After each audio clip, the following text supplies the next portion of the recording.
குழந்தைங்கள்லேருந்து பெரியவங்க வரைக்கும் எல்லாருக்கும் பிடிச்ச வெண்ணிலா ஸ்பாஞ்ச் கேக் எப்படி செய்யலான்னு இந்த வீடியோவில் ஃபுல்லாக பார்க்கலாம்.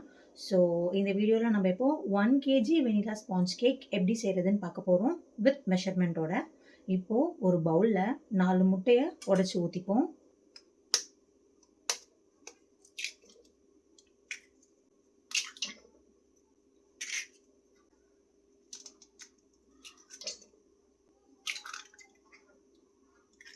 முட்டையோட ஸ்மெல் வரக்கூடாதுன்றதுக்காக இப்போ இந்த முட்டை கூடவே நம்ம வெனிலா எசன்ஸ் வந்து ஆட் பண்ணிக்கலாம். 2 டீஸ்பூன் வெனிலா எசன்ஸ் வந்து ஆட் பண்ண போகிறோம். இப்போ இதை நல்லா பீட் பண்ணிக்கலாம். எந்த அளவுக்கு பீட் பண்ணணும்னா இந்த எக்கோட கலர் வந்து பேல் எல்லோல இருந்து ஒயிட்டிஷாக மாறுற வரைக்கும் இப்போ நம்ம பீட் பண்ண போகிறோம்.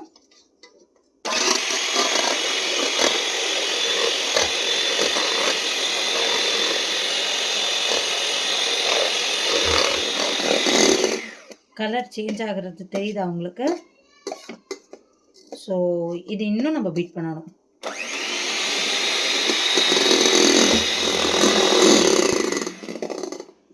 இந்த ஸ்டேஜில் வந்து நம்ம ஸ்டாப் பண்ணிப்போம். நல்லா பேல் ஒயிட் கலருக்கு நல்லா வந்திருக்கு. ஸோ இதோட நம்ம இப்போ ஸ்டாப் பண்ணிக்கலாம். இப்போது இது கூட 190 கிராம் சுகர் வந்து ஆல்ரெடி நான் மெஷர் பண்ணி எடுத்திருக்கேன்.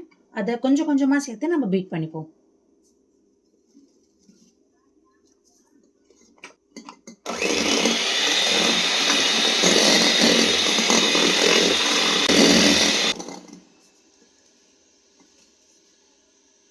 நான் வந்து இந்த 170 கிராம் சுகர் வந்து 2 பேட்சாக ஆட் பண்ணியிருக்கேன்.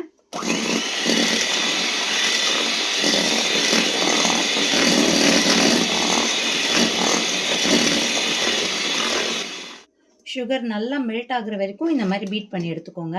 இப்போது இது கூட 40 கிராம்ஸ் ஆயில் நான் ஆல்ரெடி மெஷர் பண்ணி எடுத்து வச்சுருக்கேன். அதையும் நம்ம ஆட் பண்ணி நல்லா பீட் பண்ணிக்கலாம்.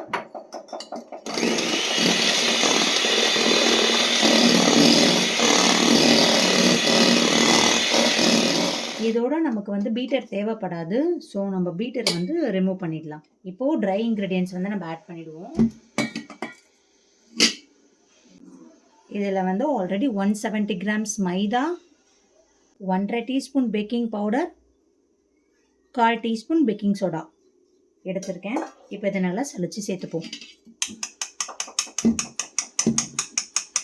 இப்போ இதை விஸ்க் வச்சு நல்லா பீட் பண்ணலாம். இதுக்கப்புறம் நமக்கு பீட்டர் தேவைப்படாது. இப்போது 1/3 கப் பால் ஆட் பண்ணிவிட்டு நல்லா மிக்ஸ் பண்ணலாம்.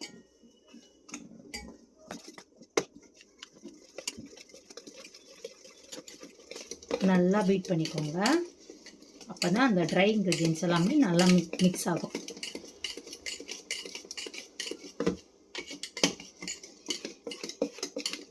அவ்வளோதான், நம்மளோட பேட்டர் வந்து நமக்கு இப்போது ரெடி ஆயிடுச்சு.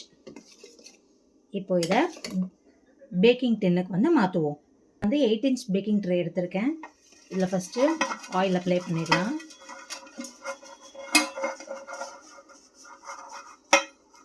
ஆயில் அப்ளை பண்ணிவிட்டு பேக்கிங் ஷீட்டை வந்து நம்ம வச்சிடலாம்.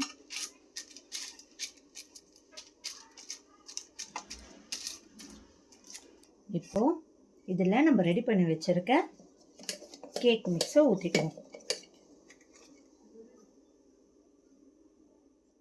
இப்போ இதை ப்ரீ ஹீட் பண்ண அவனில் இல்லைனா ஓடிஜியில் 35 மினிட்ஸ் வச்சு எடுத்துருவோம்.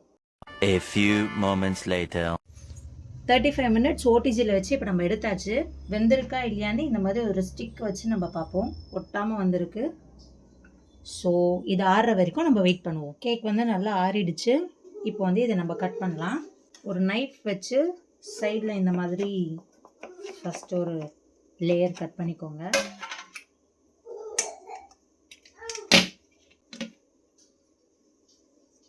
பட்டர் ஷீட்டை இப்போ நம்ம ரிமூவ் பண்ணிடலாம்.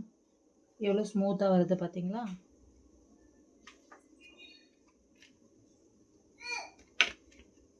இப்போது இந்த மேல் லேயரை மட்டும் கட் பண்ணி எடுத்துடலாம்.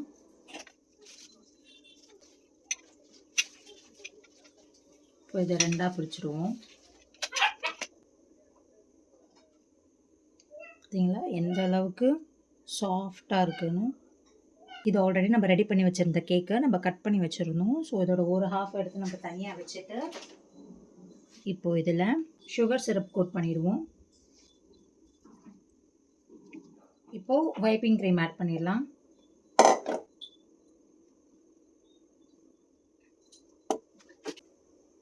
இப்போது பேலன்ஸ் லேயரை மேலே வச்சுட்டு அகெயின் வைப்பிங் க்ரீம் வச்சு இதையும் அப்ளை பண்ணிடலாம். சைட்லேயும் அப்படியே அப்ளை பண்ணிவிடுவோம். சைட்லேயும் டாப்லேயும் அப்ளை பண்ணி வச்சுருக்கேன். ஃபர்ஸ்ட் டைம் நானும் இந்த மாதிரி டிசைன் ட்ரை பண்ண போகிறேன். எப்படி வருதுன்னு பார்ப்போம்.